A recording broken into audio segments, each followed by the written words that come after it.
केन्द्रापड़ा जिला राजनगर अंचल में 10म श्रेणी छात्री को गण दुष्कर्म घटना विधायक ध्रुव साहू नेतृत्व में पीड़िता परिवार को भेटिले बीजेडी फैक्ट फाइंडिंग टीम पर राजनगर थाना पहुंची थाना अधिकारी कथा किपरि न्याय मिलिब से नहीं दाबी रखिंट सरकार केवल सुभद्रा मातिंट अंपटे जड़े पर जड़े सुभद्रा निर्यातित होती सरकार नारी सुरक्षा प्रति दृष्टि देवा दोषी मान विरोध में कठोर कार्यानुष्ठान ग्रहण करने नाबालिका क्षतिपूरण जोगाई देवाक फैक्ट फाइंडिंग टीम सदस्य दाबी करिसेंती। अबनॉर्मल झीटी उपरे तांकर बहुत भरोसा रही पाठ पढ़ी आगु को मनीष हाँपाई पिलाटी माइनर वर्तमान मैट्रिक एग्जाम दवापाई जितेबाला बाहरी से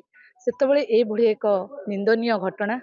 निहाती भाव में कोठना कोठी राज्य सरकार संपूर्ण दोषी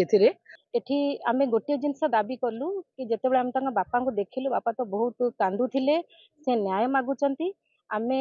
आपण मानक जरिया रे पुलिस प्रशासन को दाबी करूचु कि ताकू तार जो तदंतटी ठीक भाव में हो झीटी को न्याय मिलू। आपण देखिए सबुठी आपण बालेश्वर सौम्याश्री घटना को देखंतु परवर्ती समय रे आपण